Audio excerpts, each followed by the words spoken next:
গত সোমবার 29শে জুলাই কাজের জন্য 12810 হাওড়া মুম্বাই সিএসএমটি এক্সপ্রেসে করে পশ্চিম বাউরিয়ার মোল্লাপাড়ার বাসিন্দা তৌফিক মল্লিক ও শেখ নূর হাসান কাজের জন্য পাড়ি দিয়েছিল মুম্বাইয়ে। মাঝপথেই থমকে যায় তাদের মুম্বাই যাওয়ার স্বপ্ন। চক্রধরপুর ডিভিশনের বড়াবাম্বু স্টেশনের কাছে দুর্ঘটনার কবলে পড়ে সিএসএমটি এক্সপ্রেস, আর 18টি কামরা লাইনচ্যুত হয়ে যায় মুম্বাই মেলের। পশ্চিম বাউরিয়ার মোল্লাপাড়ার বাসিন্দা তৌফিক মল্লিক ও শেখ নূর হাসান দুর্ঘটনার কবলে পড়া সিএসএমটি ট্রেনের B1 কোচের যাত্রী ছিলেন। সেই খবর পশ্চিম বাউরিয়ার মোল্লাপাড়ার বাসিন্দা তৌফিক মল্লিক ও শেখ নূর হাসান বাড়িতে এসে পৌঁছলে উদ্বেগ ও চিন্তা বাড়তে থাকে দুই পরিবারের সদস্যদের সাথে পরে যোগাযোগ করতে সক্ষম হয় তারা। এদিকে মঙ্গলবার সন্ধ্যায় সিএসএমটি মেলের দুর্ঘটনার স্মৃতি কাটিয়ে পশ্চিম বাউরিয়ার বাড়িতে ফেরে তৌফিক ও নূর হাসান। বাড়ির ছেলে বাড়িতে ফিরে আসে। সিএসএমটি মেলের ভয়াবহ দুর্ঘটনার কথা ছেলের মুখে শোনা ও অভিজ্ঞতার কথা বলতে গিয়ে কান্নায় ভেঙে পড়লেন তৌফিকের পরিবার।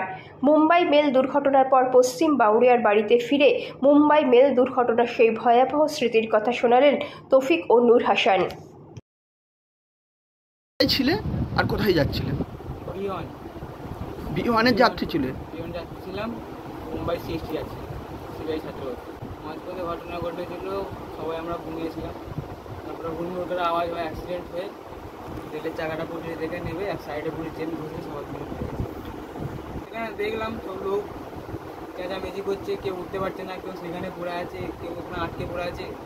আমার উপরে দুটো লোক পড়ে আছে, আমাকে টেনে বার করছে। কি করেছে? কেউ সাহায্য করেনি, তখন কেউ আসেনি। আমরা নিজেরাই এমন করে বেরিয়েছি। ওখানে হাসপাতালের লোক ছিল, ওরা সাহায্য করেছে। ঠিক আছে, হাত ধরে টেনে বার করেছে। আধ ঘন্টা ঘটনাটা তখন 3টের পর, প্রপার টাইমটা জানা নেই। 3টের পর তো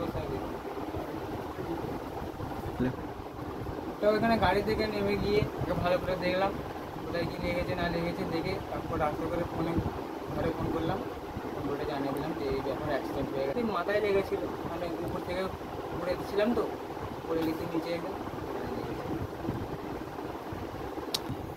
কাজের জন্য। বলবে সেটা কি বলবো, কিছু নেই।